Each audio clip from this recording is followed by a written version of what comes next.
Hello friends, Radhe Radhe. Shri Ramcharitmanas पाठ की बहुत सुंदर चौपाइयाँ हैं, अर्थ के साथ में वर्णन है, बहुत सुंदर है। हमने भी पिछले पार्ट में बताया कि माँ दुर्गा का प्रादुर्भाव कैसे हुआ, किस लिए हुआ, कि जब ये चंड मुंड राक्षस थे, महिषासुर था, इन सबको ये सब राक्षस क्या करते थे, पहले बहुत सही बन के भगवान की तपस्या करते थे। इतनी कठोर तपस्या करते थे कि भगवान को प्रसन्न कर लेते थे। जब इतनी भगवान भी ऐसे हैं कि अगर उनसे कोई इतना कठोर तप करेगा तो भगवान को आना ही पड़ेगा। तो वही चीज़ है, चाहे कोई परीक्षा हो, कुछ हो, अगर हम इतना कठोर मेहनत करेंगे तो फल मिलना ही मिलना है। तो यही राक्षसों के साथ था कि वो इतना कठिन तप करते थे कि भगवान खुश होते थे, दर्शन देते थे तो वरदान मांगो। अब वरदान मांगने, भगवान से वरदान मांगने का मतलब है कि मना नहीं होना, जो भी कहोगे वो होगा, मिलेगा। तो यही इन सब का था। तो इन सब ने वरदान में मांगा कि हमारी मृत्यु अगर हो भी तो कोई स्त्री के हाथ हो। तो इनको ये था, हम इतने ताकतवर हैं, स्त्री हमको कौन मार पाएगी, स्त्री के अंदर इतना दम ही नहीं है जो हमको मारे। तो ये सब बड़ा अनर्थ मचाने लगे। जब ये वरदान मांग लेते थे, ये ताकतवर हो जाते थे, तो ये अनर्थ मचाना शुरू कर देते थे, परेशान प्रताड़ित करना शुरू कर देते थे। वो चाहे जो भी रहा, इसमें भी रहा कि जो भी राक्षस रहे, रावण रहा, मेघनाथ, कुंभकर्ण और खरदूषण, जो भी रहे, कितने सज्जनों को सताया, परेशान किया। वही उस समय महिषासुर और चंड मुंड, सबको यही दिक्कत थी, सब ये परेशान करते थे। अब इनसे कोई जीत नहीं पा रहा था, क्योंकि इनको वरदान था कि स्त्री के द्वारा ये मारे जाएंगे, और स्त्री इनसे कौन लड़ने जाए आगे होके, जब एक से एक सेनापति और बलशाली लोगों से नहीं मर रहे थे, नहीं जीत पा रहे थे, देवता हारने लगे, देवता भी नहीं जीत पा रहे थे, तो इनसे कौन लड़ने जाए। तो क्या हुआ कि सारे देवताओं ने एक वो बनाया कि सबने अपनी अपनी शक्तियाँ एक जगह इकट्ठा करी, सब एक साथ एक जगह पे एकत्र की, सबने शक्तियों को अपनी अपनी दिया।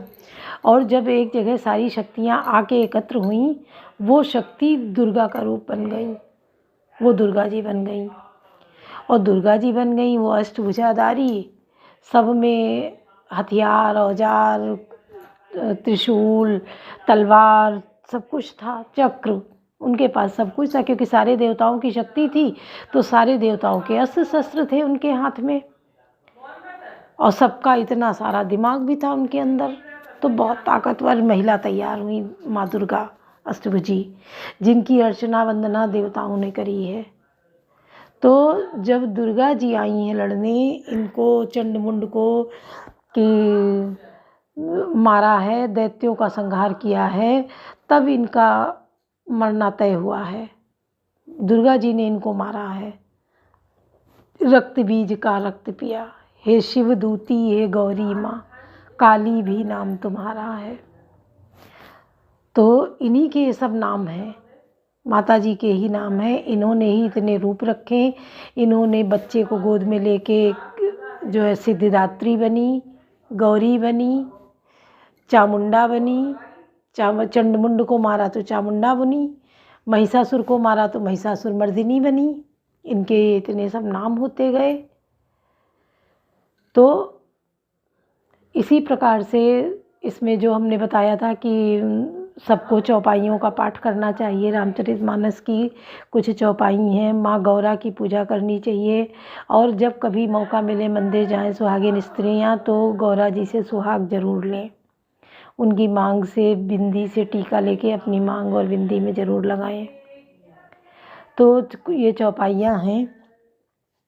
जय जय गिरिवर राज किशोरी, जय महेश मुख चंद चकोरी, जय गजवदन षडानन माता, जगत जनन दामिनी दुति गाता। ये किसकी आराधना है? गौरा जी की है। कि जय जय गिरिवर राज किशोरी, जय महेश मुखचंद चकोरी, जय गजवदन शरानन माता। कि गजवदन मतलब गणेश जी, शरानन मतलब कार्तिकेय जी, जिनके 6 मुख हैं।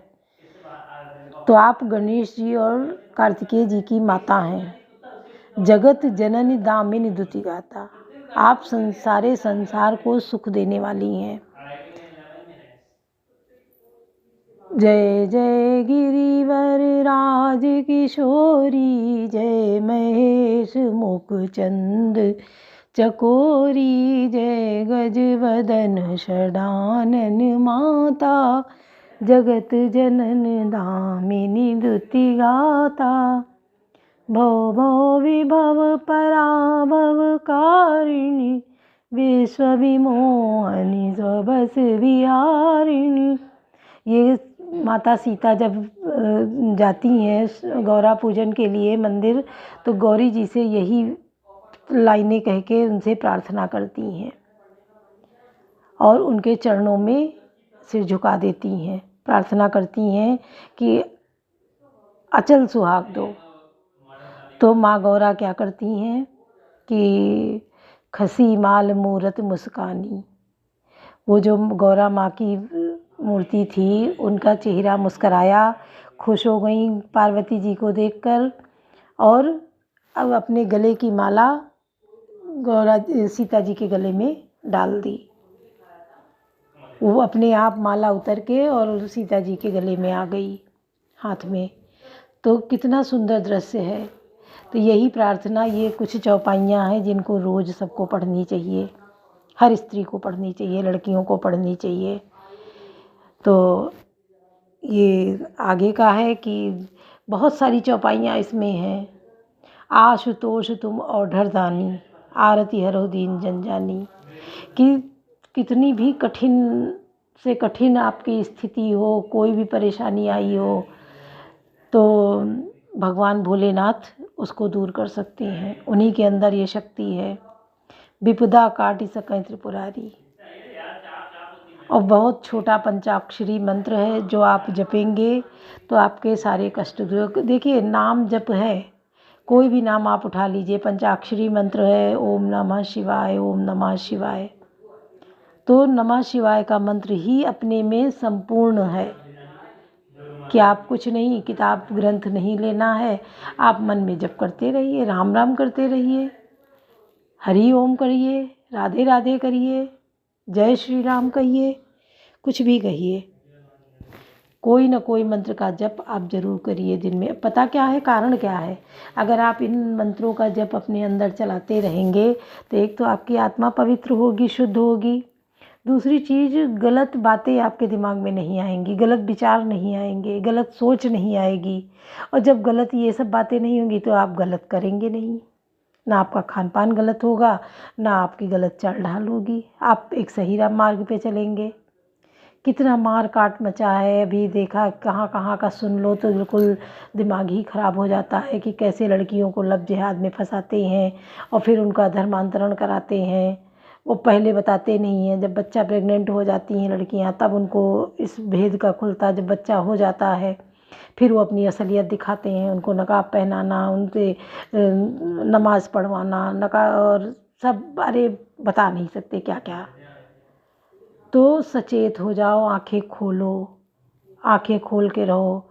हिंदुओं को अपने को बहुत बचाना है। काज कठिन जग माही, जो नहीं होए तातु तुम पाही, सुनत बचन भी से सह गिर संभव तब दे, नारद का उपदेश सुने काहू बसे हो सुगे, कवन सुकाज कठिन जग माही, जो नहीं होए तातु तुम पाही। पार्वती जी की बात सुनते ही ऋषि लोग हंस पड़े और बोले, तुम्हारा शरीर पर्वत से ही तो उत्पन्न हुआ है, भला कहो तो नारद का उपदेश सुनकर आज तक किसका घर बसा है। दत्त सुतन उपदेशन जाई, तिन फिर भवन न देखा आई, चित्रकेतु कर घर वरुण गाला, कनक कशिप कर पुनि असहाला। उन्होंने जाकर दक्ष के पुत्रों को उपदेश दिया था, जिनसे उन्होंने फिर लौटकर घर का मुंह नहीं देखा। चित्रकेतु के घर को नारद ने ही चौपट किया, फिर यही हाल हिरण्याकश्यप का हुआ। नारद सिख जय सुनई नर नारी, अवश्य हुई तजी भवन भिखारी, मन कपटी तन सज्जन जीना, आप सरित सबई चैत कीना। जो स्त्री पुरुष नारद की सीख सुनते हैं वे घर बार छोड़कर अवश्य भिखारी हो जाते हैं। उनका मन तो कपटी है, शरीर पर जस दिनों के चिन्ह है। वे सभी को अपने समान बनाना चाहते हैं। तई के वचन माने विश्वासा तुम चाहो पत सहज उदासा निर्गुण निर्लज कुबेश कपाली अकुल लगे दिगंबर व्याली। उनके वचनों पर विश्वास मानकर तुम ऐसा पति चाहती हो जो स्वभाव से ही उदासीन गुणहीन निर्लज बुरे वेश वाला और नर कपालों की माला पहनने वाला कुलहीन बिना घर बार का नंगा और शरीर पर सांपों को लपेट रखने वाला है। काहू कवन सुख असुबर पाए भल भूले ठग के बौराए बंच गए शिव सती विवाही पुण्य अब डेरी मराए निताई। ऐसे वर के मिलने से कहो तुम्हें क्या सुख होगा। तुम उन ठग नारद के बहकावे में आकर खूब भूली। पहले पंचों के कहने से शिव के सती विवाह किया था, परंतु फिर उन्हें त्याग कर मरवा डाला। कवन सुख आज कठिन जग माही जो नहीं होए तात तुम पाही। अब सुख सोवत सोच नहीं भीख मांगी बहु खाए सहज खा के निके भवन कबहू किनारे कटाई। कवन सुख आज कठिन जग माही जो नहीं होए तात तुम पाही। अब शिव को कोई चिंता नहीं रही, भीख मांगकर खा लेते हैं और सुख से सोते हैं। ऐसे स्वभाव के यही अकेले रहने वाले के घर भी भला कभी स्त्रियाँ टिक सकती हैं। अजऊ मानो कहा हमारा हम तुम कहूँ कर बरुनीक विचारा अति सुंदर सुशीला गावे वेद लीला। अब भी हमारा कहा मानो, हमने तुम्हारे लिए अच्छा वर विचारा है। यह बहुत ही सुंदर पवित्र सुखदायक और सुशील है, जिसका यश और लीला वेद गाते हैं। दूषण रहित सकल गुण राशि श्रीपति पूर्व कुंठ निवासी असवर तुम्हें मिलाऊ आनी सुनत भी हंस कह वचन भवानी। वह दोषों से रहित सारे गुणों की राशि लक्ष्मी जी का स्वामी और वैकुंठपुरी का रहने वाला है। हम ऐसे वर को लाकर तुमसे मिला देंगे। वह तुमसे ही पार्वती जी हंसकर यह सुनते ही पार्वती जी हंसकर बोली सत्य कहू गिरी बहुत तनु आठ न छूटे पर देहा कनकऊ पुनि पाषाण ते हो ही जा रहे हो सहजन परिहरे हो सोई। आपने असत्य ही कहा कि मेरा शरीर पर्वत से उत्पन्न हुआ, इसलिए हट नहीं छूटेगा। शरीर भले ही छूट जैसे सोना भी पत्थर ही उत्पन्न होता है, वह जलाए जाने पर भी अपने स्वभाव सुवर्ण को नहीं छोड़ता। नारद वचन न मैं परिहरऊँ बसऊँ भवन जो जरऊँ नहीं डरऊँ। गुरु के वचन प्रति दिन जेई सपने सुगम न सुख सिद्धते ही। अतः मैं नारद जी के वचनों को नहीं छोड़ूंगी, चाहे घर ही बसे या उजड़े, इसमें मैं नहीं डरती। जिसके को गुरु के वचनों पर विश्वास नहीं है उसको सुख और सिद्धि स्वप्न में भी सुगम नहीं होती। कवन सुख आज कठिन जग माही जो नहीं होए तात तुम पाही। महादेव अवगुण भवन विष्णु सकल गुण धाम जय कर मनोरम जाई संते तेई सन काम। कवन सुख आज कठिन जग माही जो नहीं होए तात तुम पाही। माना कि महादेव जी अवगुणों के भवन है और विष्णु समस्त दूसरे गुणों के स्थान है, पर जिसका मन जिसमें रम गया उसको तो उसी से काम है। जो तुम मिलते हो प्रथम मुनि सा सुनते हो सिख तुम्हार दर सीसा। अब मैं जन्म संभोहित हारा को गुंदूषण करे विचारा। हे मुनीश्वरों, यदि आप पहले मिलते तो मैं आपका उपदेश सिर माथे कर सुनती, परंतु अब तो मैं अपना जन्म शिव जी के लिए हार चुकी हूँ, फिर गुण दोषों का विचार कौन करे। जो तुम्हारे हट हृदय विषेक ही रह न जाए बिनु किए बरे की जो कौत आलस नाही वर कन्या हरेक जगमाई। यदि आपके हृदय में बहुत ही हट है तो विवाह की बातचीत बरेकी किए बिना आपसे रहा नहीं जाता। तो संसार में वर कन्या बहुत है, खिलवाड़ करने वालों को आलस्य तो होता नहीं, और कहीं जाकर कीजिए। जन्म कोटि लगी रगर हमारी वरऊ सम्मुनत राहु कुमारी तजन नारद करो उपदेशु आपका ही सतबार महेशु। मेरा तो करोड़ों जन्मों तक यही हट रहेगा कि या तो शिव जी को वर मानूंगी, नहीं तो तुम कुमारी ही रहूंगी। स्वयं शिव जी को 100 बार कहे तो भी नारद जी के उपदेश न छोड़ूंगी। मैं पाप पर हूँ काई जगदम्बा तुम ग्रह गमनो भयो विलम्बा देगी प्रेम बोले मुनि ज्ञानी जय जय जगदम्बिके भवानी।